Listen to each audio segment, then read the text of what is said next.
ಪುಷ್ಪ ಸಮರ್ಪಣೆ. ಶ್ರೀ ನರಸಿಂಹರಾಜು ಇವರು ಕನ್ನಡ ಸಿನಿಮಾ ರಂಗದಲ್ಲಿ 100 ಸಿನಿಮಾಗಳಲ್ಲಿ ನಟಿಸಿದ ಮೊದಲ ನಟ.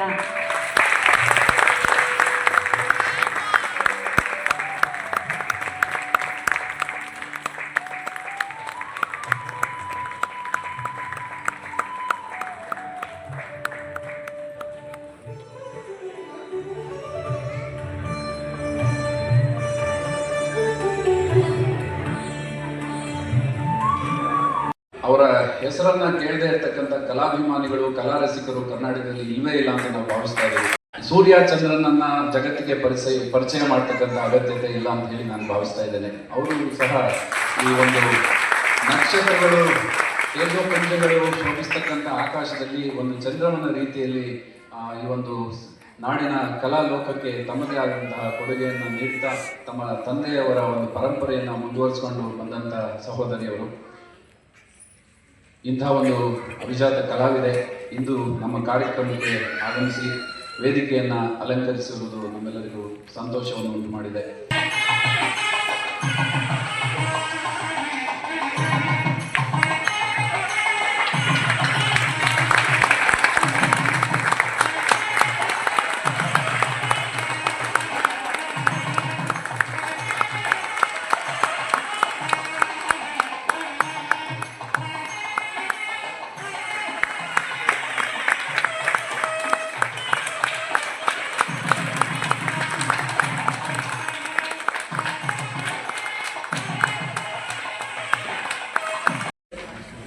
ನನಗೆ ಸಾಮಾನ್ಯವಾಗಿ ಅವ್ರು ತೀರ್ಕೊಂಡು ಇಷ್ಟು ವರ್ಷಗಳಾದರೂ ಕೂಡ ಅವರ ಒಂದು ಏನಂತಾರೆ ಅದೇ ಮ್ಯಾಗ್ನೆಟಿಕ್ ಅಟ್ರಾಕ್ಷನ್ ಅಂತಾರಲ್ಲ, ಅದಿನ್ನೂ ಕಮ್ಮಿ ಆಗಿಲ್ಲ. ಅವರನ್ನು ನೋಡಿದ ತಕ್ಷಣ ಒಂದು ಭಾವುಕತೆ ತನಗೆ ಒಂದು ಉಮ್ಮಳಿಸಿ ಬರುತ್ತೆ. ಎಸ್ಪೆಷಲಿ ನನಗೆ ಆ ಭಾವಚಿತ್ರ ನನಗೆ ವೈಯಕ್ತಿಕವಾಗಿ ತುಂಬ ಇಷ್ಟವಾದಂಥ ಒಂದು ಭಾವಚಿತ್ರ ಅದು. ಅದನ್ನು ನೋಡಿ ಹೃದಯ ತುಂಬಿ ಬಂದಿದೆ. ನನಗೆ ಅಲ್ಲಿ ಬಂದು ಕೂತ ತಕ್ಷಣ ನನಗೆ ಬೆಲ್ ಅವ್ರದ್ದು ಒಂದು ಗೀತೆ ಇದೆ ಅಂತ ನನಗೆ ಗೊತ್ತೇ ಇರಲಿಲ್ಲ. ಅಂತ ಎಷ್ಟು ಸುಶ್ರಾವ್ಯವಾಗಿತ್ತು, ಅದು ಎಷ್ಟು ಅರ್ಥಗರ್ಭಿತವಾಗಿತ್ತು. ಅದು ಕೇಳಿದ ತಕ್ಷಣ ಇಡೀ ಎಲ್ಲ ಒಂದು ಏನಂತಾರೆ ಇತಿಹಾಸನೇ ಕಣ್ಣು ಮುಂದೆ ಬಂದಂಗಾಯಿತು. ಅಷ್ಟು ಚೆನ್ನಾಗಿತ್ತು ಹಾಗೆ. ಇಂಥ ಒಂದು ಸಂಸ್ಥೆಯಲ್ಲಿ 15,000ಕ್ಕೂ ಹೆಚ್ಚು ಜನ ಕಾರ್ಮಿಕರಿದ್ದಾರೆ ಅಂತ ಕೇಳಿ ನಿಜವಾಗ್ಲೂ ನನಗೆ ಆಶ್ಚರ್ಯ ಆಯಿತು. ಯಾಕೆ ಮಾತು ಹೇಳ್ತಿದ್ದೀನಿ ಅಂತಂದರೆ, ಗೀತಾ ಅವರು ನನಗೆ ಫೋನ್ ಮಾಡಿ, ಮೇಡಮ್ ಈ ಥರ ನಿಮ್ಮ ತಂದೆಯವರ ಹೆಸರಲ್ಲಿ ಒಂದು ನಾಟಕ ಸ್ಪರ್ಧೆಯನ್ನು ಮಾಡ್ತಾಯಿದ್ದೀವಿ ನಮ್ಮ BLನಲ್ಲಿ, ನೀವು ಅದಕ್ಕೆ ಸಮಾರೋಪಕ್ಕೆ ನೀವು ಬರಬೇಕು, ಅತಿಥಿಯಾಗಿ ಬಂದು ಬಹುಮಾನ ವಿತರಣೆ ಮಾಡಬೇಕು ಅಂತ ಕೇಳಿಕೊಂಡ್ರು. ನಾನು ಹೇಳಿದೆ, ಇದು ಬೇರೆ ಫ್ಯಾಕ್ಟ್ರಿಯವರೆಲ್ಲ ಸೇರಿ ಮಾಡ್ತಿರೋದಾ ಹೇಗೆ ಅಂತ ಕೇಳಿದೆ. ಇಲ್ಲ, ಇದು ಅಂತರ್ವಿಭಾಗ, ನಮ್ಮ ಒಂದು ಕಾರ್ಖಾನೆಯಲ್ಲಿ ಕೆಲಸ ಮಾಡ್ತಿರುವಂತಹ ಕಲಾವಿದರು ಬೇರೆ ಬೇರೆ ವಿಭಾಗದಿಂದ ಪಾಲ್ಗೊಂಡು ನಾಟಕದಲ್ಲಿ ಭಾಗವಹಿಸಿ ಮಾಡುವಂಥ ಸ್ಪರ್ಧೆ ಅಂತಂದರು. ನನಗೆ ಆಶ್ಚರ್ಯ ಆಯಿತು. ಹಾಗಾದರೆ ಎಷ್ಟು ಜನ ಕೆಲಸ ಮಾಡ್ತಿದ್ದಾರೆ ಅಂದಾಗ ಅವರು ಎಷ್ಟೋ 1000 ಜನ ಇದ್ದಾರೆ, ಒಟ್ಟಾರೆ 15,000 ಜನ ಕಾರ್ಮಿಕರಿದ್ದಾರೆ ಅಂದರು. ತುಂಬ ಹೆಮ್ಮೆ ಅನ್ನಿಸ್ತು ನನಗೆ. ಹಾಗಾಗಿ ಇಷ್ಟು ಜನ ಇಲ್ಲಿ ಕಲಾವಿದರಿರೋದು ಉತ್ಪ್ರೇಕ್ಷೆ ಅಲ್ಲ. ಅಂಜಲಿ ಅವರು ಹೇಳ್ತಿದ್ರು, ನನಗೆ ನೀವು ಬರಬೇಕಾಗಿತ್ತು ಸುಧಾ ನಾಟಕ ನೋಡೋಕ್ಕೆ ಅಂತ. ಪ್ರತಿಯೊಂದು ನಾಟಕವು ಆ 7 ದಿನಗಳಲ್ಲಿ ನಡೆದಂತಹ ನಾಟಕ ವೈವಿಧ್ಯಮಯವಾಗಿತ್ತು. ಪ್ರತಿಯೊಂದು ನಾಟಕದಲ್ಲೂ ವಿಶೇಷವಾದ ಒಂದು ಅಂಶ ಇತ್ತು. ಕೆಲವೊಮ್ಮೆ ನಕ್ಕಿದ್ದೀವಿ, ಕೆಲವೊಮ್ಮೆ ಭಾವುಕರಾಗಿದ್ದೀವಿ, ಮತ್ತು ಪೌರಾಣಿಕ ನಾಟಕ ಎಲ್ಲವೂ ಇತ್ತು. ಅಂಥ ಚಂದದ ಒಂದು ಪ್ರದರ್ಶನವನ್ನು ನೀಡಿದರು. ಎಲ್ಲ ಕಲಾವಿದರಿಗೂ ನಿರ್ದೇಶಕರಿಗೂ ಒಂದು ಜೋರಾದ ಚಪ್ಪಾಳೆ.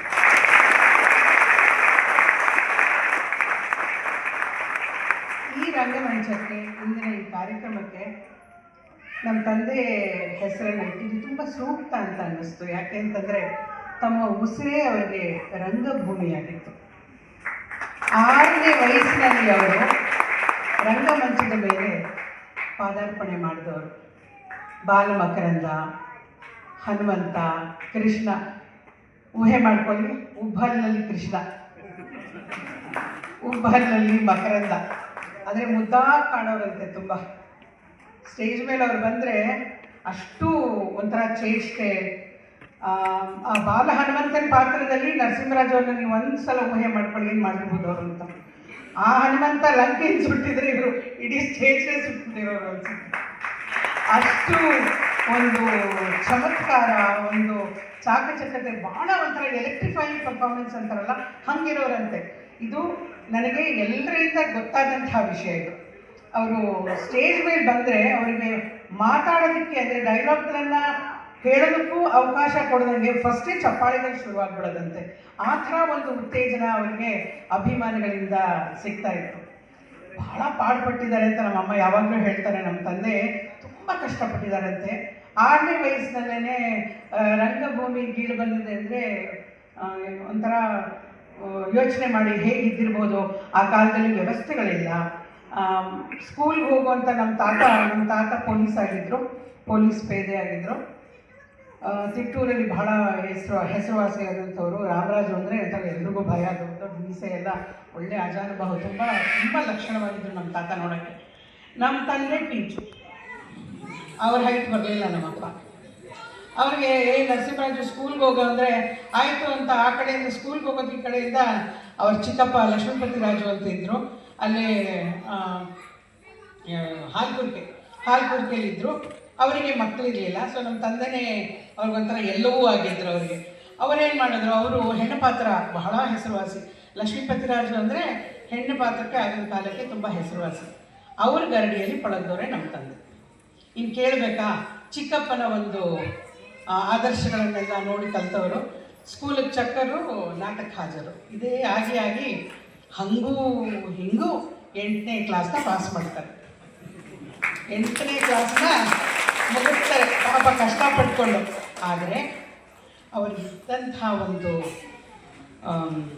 ಜನರಲ್ ನಾಲೆಜ್ ಇರ್ಬೋದು, ವಿದ್ಯೆ ಇರ್ಬೋದು, ಅವರಿಗೆ ಆಂಗ್ಲ ಭಾಷೆಯ ಮೇಲೆ ಹಿಡಿತ. ಕನ್ನಡದ ಬಗ್ಗೆ ಅಂತ ನಿಮಗೆ ಗೊತ್ತೇ ಇದೆ ಅವರ ವಾಕ್ಚಾತುರ್ಯ ಹೇಗಿತ್ತು ಅಂತ. ಅಷ್ಟೇ ಸೊಗಸಾಗಿ ಇಂಗ್ಲೀಷ್ ಕೂಡ ಮಾತಾಡ್ತಿದ್ರು. ಇಂಗ್ಲೀಷ್ ಬರವಣಿಗೆ ಕೂಡ ಅಷ್ಟೇ ಸೊಗಸಾಗಿತ್ತು. ಅವರು ಸಹಿ ಹಾಕಿದ್ರೆ ಇಂಗ್ಲೀಷಲ್ಲಿ ತುಂಬ ಮುದ್ದಾಗಿರೋದು ನೋಡೋದಕ್ಕೆ. ಇವತ್ತಿಗೂ ನನಗೆ ನೆನಪಿದೆ. ಅದು TR ನರಸಿಂಹರಾಜು ಅಂತ ಹೀಗೆ ಸೈನ್ ಮಾಡಿ ಒಂದು ಗೀಟ್ ಹೇಳಿದವರು. ಅದರದ್ದು ಒಂದು ಲಿಪಿ ನನ್ನ ಹತ್ರ ಇಲ್ಲ, ಬಟ್ ಇನ್ನೂ ನನಗೆ ಕಣ್ಣಲ್ಲಿ ಕಡ್ದಂಗಿದೆ. ಅಂದರೆ ಪ್ರತಿಯೊಂದನ್ನು ಅವರು ತುಂಬ ಗಹನವಾಗಿ ಅದನ್ನು ಕಲಿತು ತಮ್ಮ ಜೀವನದಲ್ಲಿ ಅಳವಡಿಸ್ಕೊಳ್ತಿದ್ರು. ಯಾವುದನ್ನು ಹಾರಿಕೆಯಾಗಿ, ಯಾವುದನ್ನು ಕಡೆಗಾಣಿಸದೆ ಎಲ್ಲವೂ ಅವರ ಜೀವನದಲ್ಲಿ ಬಹಳ ಮುಖ್ಯವಾಗಿತ್ತು.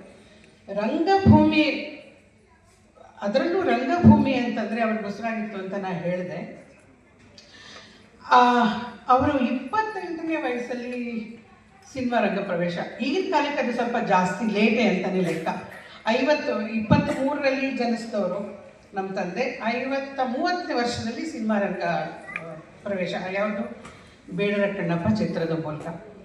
ಅದೇ ಬೇಡರ ಕಣ್ಣಪ್ಪ ನಾಟಕ ಸೂಪರ್ ಹಿಟ್ ಗುಬ್ಬಿ ಕಂಪನಿಯಲ್ಲಿ. ಆಗ ಗುಬ್ಬಿ ವೀರಣ್ಣವರ ಕಂಪನಿಯಲ್ಲಿ ನಾಟಕ ಮಾಡ್ತಿದ್ದಾಗ ಅಪ್ಪಾಜಿ ಅಂತ ಅವ್ರನ್ನ ಕರೀತಾ ಇದ್ದಿದ್ದು. ಅವ್ರ ಮನೆ ಮಗನ ಥರನೇ ನಮ್ಮ ತಂದೆ. ಸೊ ಅವರು ಬೆಂತಟ್ಟಿ ಹೇಳೋರಂತೆ, ಲೋ ನರಸಿಂಹರಾಜು, ಹೆಮ್ಮೆ ಅನಿಸುತ್ತೆ ಕಣೋ ನಿನ್ನನ್ನು ಸ್ಟೇಜ್ ಮೇಲೆ ನೋಡಿದಾಗ, ನೀನೇ ನನಗೆ ವಾರಸ್ದಾರ ಕಣೋ ಅಂತ ಹೇಳೋರಂತೆ ಪಾಪ. ಹಾಗಾಗಿ ಅವರು ಸದಾರಮೆ ನಾಟಕ, HM ನಾಯಕ, ಸಾಹುಕಾರ, ಬೇಡರ ಕಣ್ಣಪ್ಪ, ಇನ್ನೂ ಹಲವಾರು ಪೌರಾಣಿಕ ನಾಟಕಗಳಲ್ಲಿ ವಿಶೇಷವಾದ ಪಾತ್ರಗಳನ್ನು ಮಾಡ್ತಿದ್ರು. ಆದರೆ ಅವರಿಗೆ ಬಹಳ ಹೆಸರು ತಂದುಕೊಟ್ಟಂತಹ ನಾಟಕಗಳು ಅಂತಂದರೆ ಸದಾರಮೆ, ಆದಿಮೂರ್ತಿ, ಕಳ್ಳ, ಡಬಲ್ ಆ್ಯಕ್ಟಿಂಗ್ ಮಾಡ್ತಾಯಿದ್ರು. ಎಂಥ ನಾಟಕ ಅಂತೀರಿ. ಇಲ್ಲಿ ಯಾರಾದರೂ ಹಿರಿಯರು ನೋಡಿರೋರು ಇರ್ಬೋದು. ಶ್ರೀರಾಮುಲು ಸರ್ ನೋಡಿದ್ದೀರ ತಾವು? ನೋಡಿದ್ದೀರಲ್ಲ, ಕಣ್ಣಲ್ಲಿ ಕಟ್ದಂಗಿದೆ ಅಲ್ವ ನಾಟಕ ಅದು. ನನಗಿನ್ನೂ ಚೆನ್ನಾಗಿ ನಾನು ನೆನಪಿದ್ದು, ಚಿಕ್ಕ ಹುಡುಗಿ ಈ ಥರ ಮುಂದೆ ಕೂತಿದ್ರೆ ನಮ್ಮ ತಂದೆ ಅನ್ನೋದನ್ನು ಮರೆತು ಪ್ರತಿಯೊಂದು ಸೀಗೂ ಸೀಟ್ ಮೇಲಿಂದ ಎಗರಿ ನಿಂತ್ಕೊಂಡು ಚಪ್ಪಾಳೆ ತಟ್ಟಿ ನಕ್ಕು ಸಾಕಾಗೋದು. ಅಂಥ ನಾಟಕಗಳದು. ಹಾಸ್ಯಭರಿತ ಮೆಸೇಜ್ ಇರುವಂಥ ನಾಟಕಗಳು. ಅದರಲ್ಲಿ ಆದಿಮೂರ್ತಿ ತುಂಬ ಮುಗ್ಧವಾದ ಪಾತ್ರ. ಇನ್ನೊಂದು ಕಳ್ಳನ ಪಾತ್ರ. ಆ ಸದಾನಂದ ಜೊತೆಗೆ ಕಳ್ಳನ ಪಾತ್ರಗಳು ಮತ್ತು ಹಾಡುಗಳು, ಹಾಡು ಮಾಡಿಕೊಂಡು ಹಾಡ್ತಾ ಡ್ಯಾನ್ಸ್ ಮಾಡೋದು, ನಿಜವಾಗ್ಲೂ ಇದ್ರ ಮೇಲೆ ಸ್ಟೇಜ್ ಮೇಲೆ ನಾಟಕನ ಎಂಜಾಯ್ ಮಾಡೋದಿದೆ ನೋಡಿ, ಅದು ನೀವು ಎಷ್ಟು ಕೋಟಿ ಕೊಟ್ಟರು ನಿಮ್ಗೆ ಅದು ಸಿಗೋದಿಲ್ಲ. ಅಂಥ ಒಂದು ದೃಶ್ಯಗಳನ್ನು ನಾನು ನನ್ನ ಬಾಲ್ಯದಲ್ಲಿ ನೋಡಿ ನನ್ನ ಕಣ್ಣಲ್ಲಿ ಕಟ್ಕೊಂಡಿದ್ದೀನಿ. ಅದು ನಮ್ಗೆ ಅವಾಗೆಲ್ಲ ವ್ಯವಸ್ಥೆಗಳಿಲ್ಲ ನೋಡಿ, ಯಾವುದೇ ರೆಕಾರ್ಡ್ ಮಾಡ್ಕೊಳಕ್ಕಾಗಲಿಲ್ಲ. ಬಹುಶಃ ಅವತ್ತೇನಾದರೂ ಮೊಬೈಲ್ ಫೋನ್ ಇದ್ದಿದ್ದರೆ ಇಮ್ಯಾಜಿನ್ ಮಾಡ್ಕೊಳ್ಳಿ, ಇವತ್ತು ಅದು ಪ್ರಪಂಚದಾದ್ಯಂತ ನಾಟಕಗಳು ಹೆಸರು ಮಾಡಿರೋ. ಇಲ್ಲಿ ನಮ್ಮ ಗೆಳೆಯರು ಶಣೈ ಅವರು ಕೂತಿದ್ದಾರೆ. ಅವರು 90ನೇ ವರ್ಷದಲ್ವ ಸರ್ ನಾವು ಇದರಲ್ಲಿ ಮಾಡಿದ್ದು, 95ರದ್ದು 95ನೆಯ ಹುಟ್ಟುಹಬ್ಬದ ಪ್ರಯುಕ್ತ ಸುಚಿತ್ರಾ ಫಿಲ್ಮ್ ಸೊಸೈಟಿಯಲ್ಲಿ ಒಂದು ಕಾರ್ಯಕ್ರಮವನ್ನು ಹಮ್ಮಿಕೊಂಡಿದ್ರು. ಎಂಥ ಸೊಗಸಾಗಿತ್ತು ಎಲ್ಲ. ಆಮೇಲೆ 90ನೇ ವರ್ಷದ್ದು ಬಾದಾಮಿ ಹೌಸಲ್ಲಿ ಮಾಡಿದ್ವಿ. ಎಲ್ಲಿ ಯಾವುದೇ ಕಾರ್ಯಕ್ರಮದ ಚಾಲನೆಯಾಗಿ ನಮ್ಮ ತಂದೆ ಹೆಸರಲ್ಲಿ ಆದಾಗ ಮೊಟ್ಟ ಮೊದಲು ನಾವು ಮಾತಾಡೋದೇ ರಂಗಭೂಮಿ ಬಗ್ಗೆ. ಯಾಕಂದರೆ ರಂಗಭೂಮಿ ಇಲ್ಲದೆ ಹೋಗಿದ್ದಿದ್ರೆ ನರಸಿಂಹರಾಜು ಅವರಿಗೆ ಆ ಒಂದು ಸ್ಟ್ರಾಂಗ್ ಫೌಂಡೇಶನ್ನು ಸಿನಿಮಾದಲ್ಲಿ ಅವ್ರು ಮಾಡಿದಂಥ ಹೆಸರು ಖಂಡಿತ ಇರಲಿಲ್ಲ. ಅಂಥ ಗರಡಿಗಳಲ್ಲಿ ಅವರು ಕೊಳಗೆ ಬಂದಿದ್ದರು. ಗುಬ್ಬಿ ಕಂಪ್ನಿ ಇರ್ಬೋದು, ಸುಬೈನಾಡೆ ಅವ್ರ ಕಂಪ್ನಿ ಇರ್ಬೋದು, ಬೇಲೂರು ಕೃಷ್ಣಮೂರ್ತಿ ಅವರು, ದೇಸಾಯಿ ಅವ್ರ ಕಂಪ್ನಿ, ಸುಮಾರು ಕಂಪ್ನಿಗಳಲ್ಲಿ ಅವರು ತಿಂಗಳ ಸಂಬಳಕ್ಕೆ ಕೆಲಸ ಮಾಡಿದವರು. ಆಗೆಲ್ಲ ಒಂದು ತಿಂಗಳಲ್ಲಿ ಇಡೀ ತಿಂಗಳ ಕೆಲಸ ಮಾಡಿದ್ರೆ 500 ರೂಪಾಯಿ ಸಂಬಳ ಬರ್ತಿತ್ತೋ ಇಲ್ವೋ ಗೊತ್ತಿಲ್ಲ. 300ರಿಂದ 500 ರೂಪಾಯಿ ಅಂತ ನಮ್ಮ ತಾಯಿ ಯಾವಾಗಲೂ ಹೇಳ್ತಿರ್ತಾರೆ.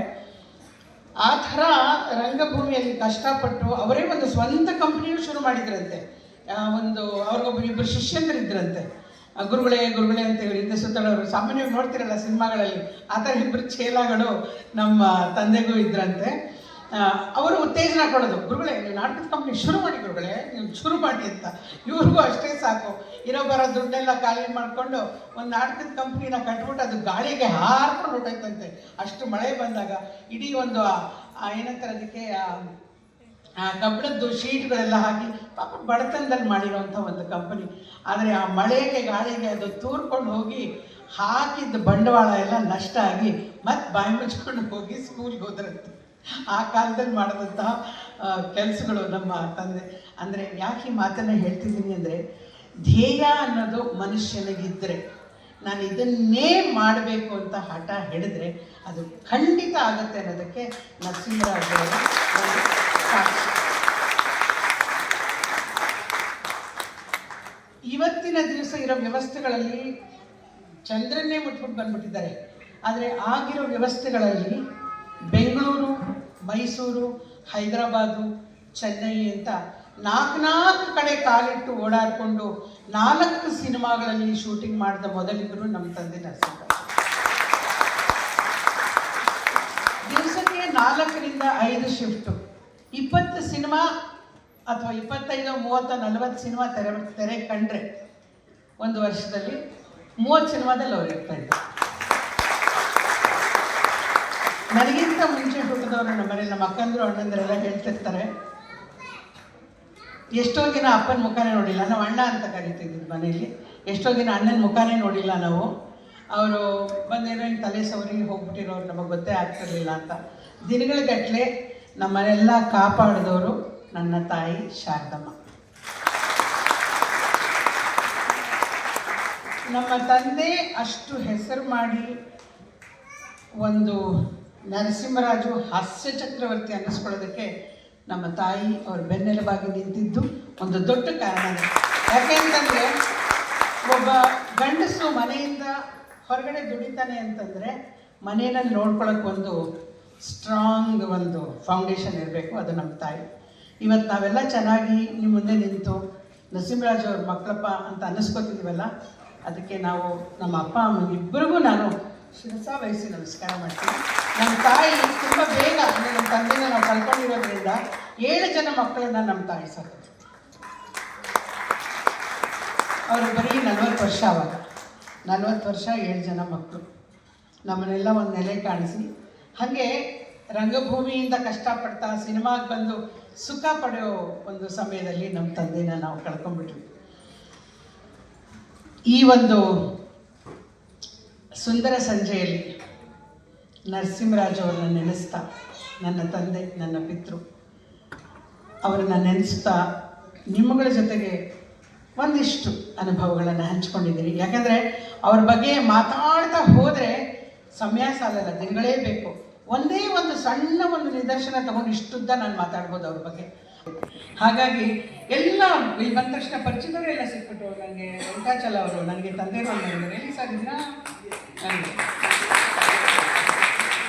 ಬದುಕು ಜಟಕ ಬಂಡಿ ಎಂಥ ನೆನಪು, ಅವ್ರ ಜೊತೆ ನಾನು ಆ್ಯಕ್ಟ್ ಮಾಡಿದ್ದೀನಿ. ಆಮೇಲೆ ಆಂಜನಪ್ಪ ಸರ್ ಸಿಕ್ಕಿದ್ರು. ಆಮೇಲೆ ಉಪಾಸನೆ ಸೀತಾರಾಮ್ ಸರ್ ಅಂಕಲ್ ನನಗೆ ತಂದೆ ಪಾತ್ರದಲ್ಲಿ ಕಾಣಿಸ್ಕೊಂಡಿದ್ದಾರೆ.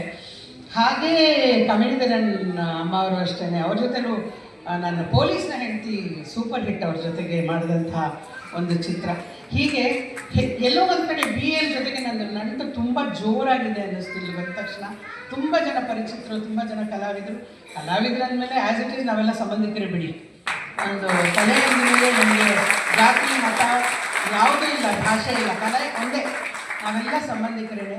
ಇಂಥ ಒಂದು ಸುಂದರವಾದ ಸಂಜೆಯಲ್ಲಿ ನಮ್ಮ ತಂದೆಯವರನ್ನು ನೆನೆಸ್ತಾ ಕನ್ನಡ ಸಾಹಿತ್ಯ ಕೂಟ BL ಅವರು ಒಂದು ಅದ್ಭುತವಾದ ಕಾರ್ಯಕ್ರಮವನ್ನು ಏರ್ಪಡಿಸಿ ಸುಂದರವಾಗಿ ಅದರ ಚಾಲನೆ ಮಾಡಿ, ಅದರ ಸಮಾರೋಪ ಸಮಾರಂಭ ಕೂಡ ತುಂಬ ಅದ್ಧೂರಿಯಾಗಿ ಮಾಡಿ, ಸಾಕಷ್ಟು ಗಣ್ಯರನ್ನು ಕರೆದು ನಮ್ಮನ್ನೆಲ್ಲ ಇಲ್ಲಿ ಮಾತಾಡೋದಕ್ಕೆ ಅವಕಾಶ ಮಾಡಿಕೊಟ್ಟು, ನಮ್ಮ ಅನಿಸಿಕೆಗಳನ್ನ ಹಂಚ್ಕೊಳ್ಳೋಕ್ಕೆ ಒಂದು ವೇದಿಕೆಯನ್ನು ಕಲ್ಪಿಸಿಕೊಟ್ಟು, ಹಾಗೆ ಸರ್ GM ಅವರಿದ್ದಾರೆ ಇಲ್ಲಿ, ಆಮೇಲೆ ಸರ್ ಸುಂದರಾಜ್ ಅವರಿದ್ದಾರೆ, ಹಾಗೆ ನನ್ನ ಗೆಳತಿ ಗೀತಾ ಅವರಿದ್ದಾರೆ. ಇವತ್ತು ಗೀತಾ ಅವರಿಂದಲೇ ನಾನು ಈ ಕಾರ್ಯಕ್ರಮಕ್ಕೆ ಇಲ್ಲಿ ಬರೋದಕ್ಕೆ ಒಂದು ಕಾರಣ. ನಿಮ್ಮನ್ನೆಲ್ಲ ನೋಡಿ ತುಂಬ ತುಂಬ ಸಂತೋಷ ಆಯಿತು. ನವರಾತ್ರಿಯಲ್ಲಿ ಒಂದು ಒಳ್ಳೆಯ ಕಾರ್ಯಕ್ರಮಕ್ಕೆ ಬಂದೆ ಅಂತ ನನಗೆ ತೃಪ್ತಿಯಿಂದ ಇಲ್ಲಿಂದ ಹೋಗ್ತಾ ಇದ್ದೀನಿ. ಇಂಥ ಮತ್ತಷ್ಟು ಕಾರ್ಯಕ್ರಮಗಳನ್ನು, ಒಳ್ಳೆಯ ಕಾರ್ಯಕ್ರಮಗಳನ್ನು ಹಮ್ಮಿಕೊಂಡು ಹೀಗೆ ಕಲಾವಿದರನ್ನು ಕರೆಸಿ ಅವರಿಗೆ ನಿಮ್ಮ ಪ್ರೀತಿಯನ್ನು ಧಾರೆ ಎರೆದು ಮತ್ತಷ್ಟು ಕಾರ್ಯಕ್ರಮಗಳನ್ನು ಮಾಡ್ತಾ ಹೋಗಿ ಈ ಒಂದು ಸಾಹಿತ್ಯ ಕೂಟಕ್ಕೆ ಆ ತಾಯಿ ಚಾಮುಂಡೇಶ್ವರಿ ಸಾವಿರಾರು ವರ್ಷ ಆಯಸ್ಸನ್ನು ಕೊಟ್ಟು ಒಳ್ಳೆಯ ಕಾರ್ಯಕ್ರಮವನ್ನು ಎಲ್ಲಿವರೆಗೂ ಬೆಳೆಯೋದಕ್ಕೆ ಈ ಸಾಹಿತ್ಯ ಕೂಟ ಇರುತ್ತೆ ಅಂತ ನಾನು ಅಂದ್ಕೊಂಡಿದ್ದೀನಿ.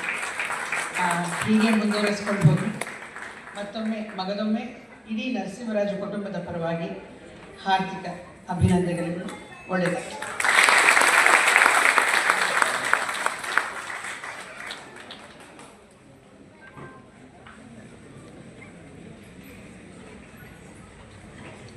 ತಮ್ಮ ತಂದೆಯವರ ಸಿನಿ ಜೀವನ ಹಾಗೂ ರಂಗಭೂಮಿಯ ಪಯಣದ ಬಗ್ಗೆ ಹಾಗೂ ನಮ್ಮ ಕಾರ್ಖಾನೆಯ ಕಲಾವಿದರ ಬಗ್ಗೆ ಹೆಮ್ಮೆಯನ್ನು ವ್ಯಕ್ತಪಡಿಸಿದರು. ಕಾಕನಕೋಟೆ ಶ್ರೀ ಸುಜಿತ್ ಕುಮಾರ್ HM, ದಫೇದಾರ್ ಕೆಂಪೇಗೌಡ ಅವರು,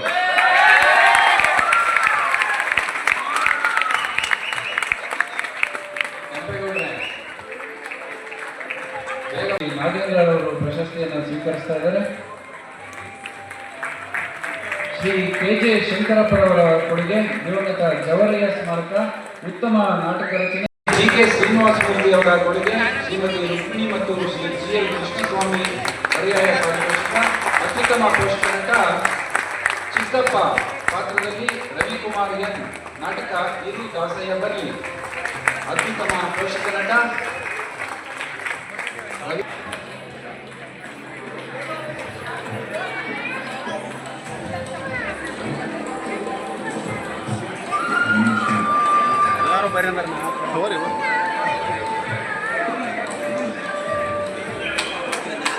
ಕಲಾವಿದರು ಸ್ವಲ್ಪ ಬೇಗ ಬರಬೇಕು, ಸಮಯ ಬಹಳ ಕಡಿಮೆ ಇರೋದ್ರಿಂದ. ಮುಂದಿನ ಪ್ರಶಸ್ತಿ ನಾಟ್ಯ ಸಂಘ ಥಿಯೇಟರ್ಸ್ ಅವರ ಕೊಡುಗೆ ನಾಟ್ಯ ಸಂಘ ಪರ್ಯಾಯ ಪಾರಿತೋಷಿಕ. ಅತ್ಯುತ್ತಮ ರಂಗ ಸಂಚಿಕೆ, ಇದು ಅತ್ಯುತ್ತಮ ದೃಶ್ಯ.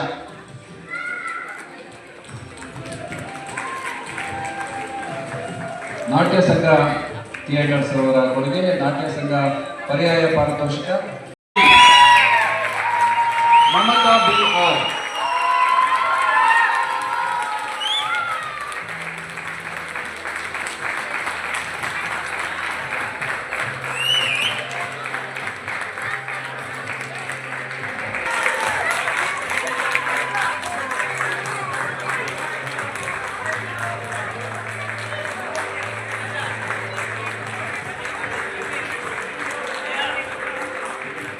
ಶ್ರೀ ಮತ್ತೊಂದು ತೀರ್ಪುಗಾರರ ಪ್ರೋತ್ಸಾಹಕ ಪ್ರಶಸ್ತಿ ಕರಿ ಹೈದಾ ಕಾಕನಕೋಟೆ ತಾಲೂಕಿನ ಅನುಷಾ